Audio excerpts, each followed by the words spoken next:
सुप्रभात सभी दोस्तों, सभी भाइयों को यथोचित सम्मान, बुजुर्गों को, बच्चों को और जवान लोगों को मेरा हार्दिक अभिवादन। और वीडियो शुरू करने से पहले मैं ये एक बात बताना चाहता हूँ कि भाई आप लोग मेरे से इतने नाराज़ हो, एक भी मेरे को सब्सक्राइबर नहीं मिला है, एक मिला है। और इसको पहले शेयर कर दीजिए, कमेंट कीजिए। गलत कमेंट करने वो भी चलेगा, लेकिन उसका रीज़न ज़रूर बताना पड़ेगा कि हमने गलत क्यों किया। अब हम आते हैं, ये जो कलटासना देवी मंदिर पर जो ये इन्होंने कहा विधायक असलम चौधरी कि ये हमारे पूर्वजों का बनाया हुआ मंदिर है। तो पहली बात तो मैं ये कहता हूँ, अगर ये उनके बनाए हुए पूर्वजों का मंदिर है तो जो लड़के पेशाब करने शिवलिंग पर लड़कियाँ छेड़ने जाते हैं तो वो तुम्हारे पूर्वजों की तो बेइज्जती करते हैं, साथ में तुम्हारी बेइज्जती करते हैं। दूसरी बात है, असलम चौधरी को ये समझ लेना चाहिए कि ये गुंडागर्दी, तुम्हारी कुरानी गुंडागर्दी और इस्लामिक गुंडागर्दी अब चलने वाली नहीं है।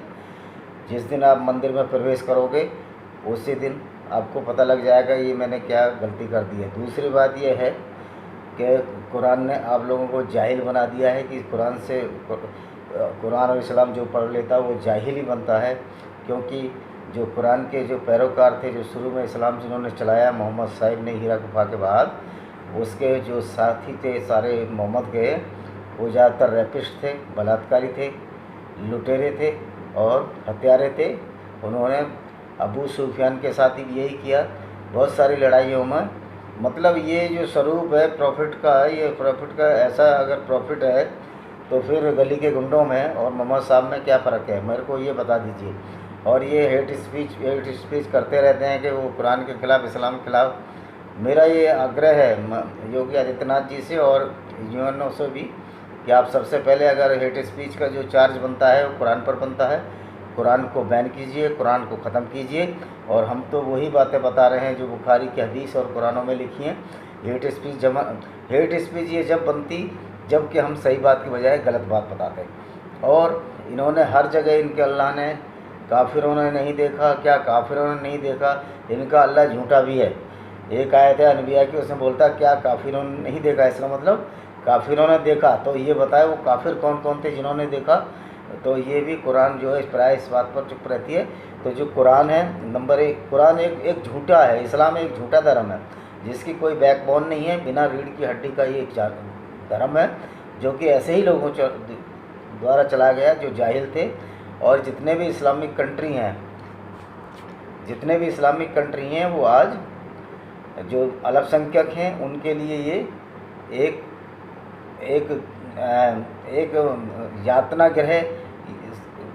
यातना गृह बन चुके हैं जहाँ की उनको परेशान किया जाता है। और जो जितने इस्लामिक कंट्री हैं वो एक बहुत बड़े पागल खाने में धीरे धीरे तब्दील हो रहे हैं, सिर्फ इसलिए कुरान और इस्लाम की शिक्षाओं से। मैं सऊदी अरब के जो शेख है उसको भी ये कहना चाहता हूँ, क्या तुम इसलिए पढ़ते लिखते हो सारे मुस्लिम्स कि ये जाने कि पृथ्वी चल नहीं रही है, स्थिर है, कुरान में तो ये लिखा है। तो अब्दुल्ला की साइंस पढ़ते पढ़ते ये सब पागल हो चुके हैं। ये बहुत बड़ा पागल खाने में तब्दील हो गया है इस्लाम को मानने वालों का। हाँ, 20-30% लोग हैं जो इस्लाम को नहीं मान रहे, एक्स मुस्लिम हैं, उनको मैं समझदार कह सकता हूँ। और जैसे ये महातिर मोहम्मद 80 वर्षीय महातिर मोहम्मद है या 90 वर्षीय जो भी है, इसने एक ऐसे पागल को शरण दी जिसको मोहम्मद जाकिर नायक, हम उसको मोहम्मद जाकिर नालायक कहते हैं, मुन्ना भाई दी इसको, कि जो सारी आग लगा रहा है दुनिया में। और इस्लाम करते हुए, कुरान करते हुए, अब ये किसी को बताने की ज़रूरत नहीं है कि इस्लाम जो एक हिंसात्मक धर्म है, एक हिंसा को फैलाने वाला धर्म है, और कुरान जो है ये सब इसकी रूट कॉज है या इसकी जड़ है। तो मैं असलम चौधरी जी को ये निवेदन करना चाहता हूँ, अगर आपके पूर्वज का बनाया मंदिर है तो आपको कन्वर्जन की ज़रूरत क्यों पड़ी? कन्वर्जन की ज़रूरत इसलिए पड़ी कि आप डरपोक थे, आपके पुरखे डरपोक थे, डर गए इस्लाम वालों से और मुसलमान बन गए। तो जब तुम डरे हुए लोगों की औलाद हो, सारे जितने भी हमारे मुस्लिम भाई हैं ये हिंदुओं से ही बने हैं, इनके पुरखे भी हिंदू थे।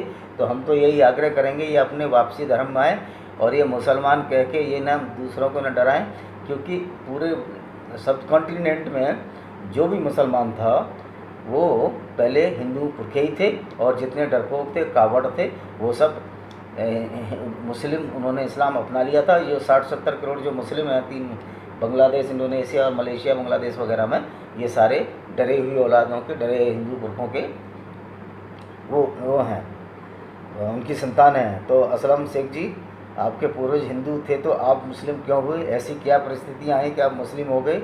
और हम मंदिरों में इसलिए मुस्लिमों का प्रवेश वर्जित करना भी बहुत ज़रूरी है, क्योंकि इनकी कुरान में ही लिखा है कि मूर्तियाँ तोड़ो, उनको फेंक दो इधर उधर, और इनको फेंको इधर उधर, और वहाँ पर जाके ऐसा पहले मोहम्मद गोरी और गजनवी ने भी किया है। तो इसलिए मैं तो इस फेवर में हूँ कि मूर्तियों को छूने के लिए भी मुसलमान को इजाज़त नहीं देनी चाहिए, क्योंकि इनकी कुरान कहती है कि मूर्तियों को तोड़ दो। और दूसरी बात यह है, जो इस्लाम है, इस्लाम तो किसी की रेस्पेक्ट नहीं करता है। उन्होंने बामियान में बुद्धाज की 2 बड़ी बड़ी मूर्तियाँ तोड़ डाली।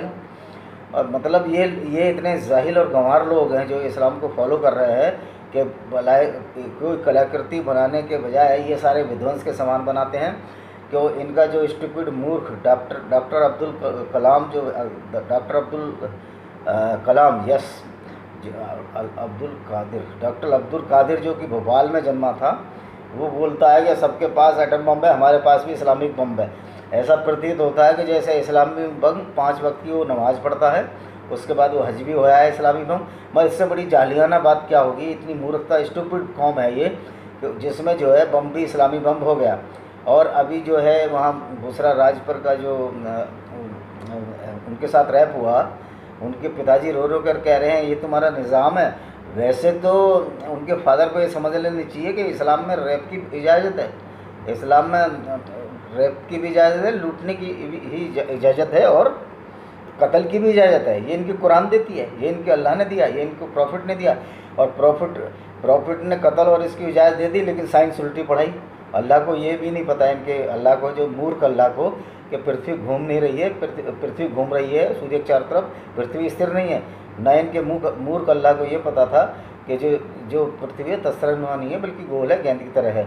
और इनकी जो अल्लाह अब्दुल्ला, ये जो मोहम्मद बिन अब्दुल्ला, जो कि प्रॉफिट साहब का पूरा नाम था, मैंने सलमान बिन को अभी ट्वीट किया, जो सऊदी अरब का शेख है, कि ये अब्दुल्ला की साइंस पढ़ाओ, और क्यों काफिरों को काम पर लगाते हो, क्यों काफिरों के जहाज में पर चढ़ते हो, क्यों काफिरों की लिए बंदूक घूम रहे हो। तुमको इस्लाम ने कुछ नहीं दिया सिवाय जालाना और मूर्खता के, जो पूरे वर्ल्ड में आप फैलाना चाहते हो। और आप कहते हो कि हम काफिरों को मारेंगे। इस्लाम का नाम और निशान अब मिटने वाला है, क्योंकि एक गुब्बारा, बस ये फूला हुआ बैलून है, एक पिन चुमाने की ज़रूरत है। और मुझे बड़ी खुशी होती है कि जब हमारे मुस्लिम ब्रदर हमको फ़ोन करके कहते हैं अब हम मुस्लिम नहीं है, एक्स मुस्लिम है, और इस्लाम एक झूठा धर्म है और कुरान एक झूठी किताब है। और मैं तो यहाँ के डीजीपी से भी ये कहना चाहता हूँ कि आपने कमलेश तिवारी को हेट स्पीच में पकड़ा था, लेकिन आप अगर एक भी हिंदू को पकड़ दें तो आपको सारे मुसलमानों को पकड़ना पड़ेगा, क्योंकि सबसे ज़्यादा हेट स्पीच ये कुरान में और इस्लाम में है। और 5 वक्त की नमाज में ये लोग कहते हैं कि हमारी काफिरों पर विजय प्राप्त हो। तो पुलिस को भी, मेरे पुलिसमैनों को भी ये कुरान को पढ़ाएं। अगर आगे से एक भी हिंदू इस तरह पकड़ा जाता है, अगर ये सही बात कहते हो कुरान की, तो हम पूरा जो है पूरे इंडिया में बवाल काट देंगे। अब ये गुंडागर्दी चलने वाली नहीं है। और पुलिस वालों को अगर ये बिल्कुल भी इनको समझ और सीख नहीं है कुरान की, तो एक कुरान का चैप्टर, कुरान की कुछ आयतें मैं बता रहा हूँ, वो पढ़ लें, 9:5 पढ़ लें, 5:33 पढ़ लें। और बहुत सारे हैं, 200 से ज़्यादा ऐसी हैं जो कि काफिरों को मारने का हुक्म देती हैं। काफिरों में अगर हिंदू डीजीपी है वो भी आता है, ये ना समझें। तो हिंदू डीजीपी मैंने लिखा भी है उनको ट्वीट करके कि आप जो अगर एक हिंदू पकड़ते हो तो सारे मुसलमानों को पकड़ो और सारे कुरान को जमा करके माल खाने में जाओ। मैं तो ये कहता हूँ इस कुरान पर बैन लगा देना चाहिए। ये कुरान जो है पूरे दुनिया में अब तक झगड़े कराती आई है। और ये जो हिंदू लीडर कहते हैं कि ये जो सब सेकुलर समाजवाद वाले, तो उनको मालूम होना चाहिए, वो इतने डफर और मूर्ख जो हमारे राजनीतिक लीडर हैं, जिसमें एक मुलायम सिंह यादव है जो कि कहता है गंगा जमुनी तहजीब। अरे मैं इसीलिए उसको तू तड़ा के बोल रहा हूँ, इसी लायक है, उसकी औकात उससे कुछ ज़्यादा नहीं है। और वो भले MP हो कुछ हो, अगर संसद में बुलाना मैं आ जाऊँगा, संसद में भी बता दूँगा ये मूर्ख है, इसके कारनामे ही ऐसे, इसने हिंदुओं का खून बहाया है। और कोई मुलायम सिंह मेरा कोई रिश्तेदार नहीं लगता जो मैं उसको मुलायम सिंह जी है वो कह के बोलूँ। तो जैसा जैसा जिसको सम्मान पाना उसी हिसाब से हम सबको सम्मान देते आ रहे हैं। तो अगर किसी को कोई हेट स्पीच कहीं भी लगती है किसी हिंदू की, तो पहले कुरान पढ़ ले पुलिस वाला, उसके बाद दूसरे करे। और हमारा आग्रह है कि सारी कुरान पर बैन लगाई जाए, इंडिया में कम से कम बैन लगाया जाए, और नमाज में भी बैन लगाया जाए, जिसमें कहते हैं कि हमारी काफिरों पर विजय प्राप्त हो। और ये जितने भी, एक वो है अमरोहा से सांसद है डॉक्टर क्या शफीउर रहमान वर्क, वो कहते हैं कि इस्लाम में वंदे मातरम नहीं है। मैं मानता हूँ इस्लाम में वंदे मातरम नहीं है, पर आपका मोहम्मद साहिब जो है बलात्कारियों को, किलर्स को और लूटने को तो इस्लाम में बिल्कुल सही साबित कर दिया।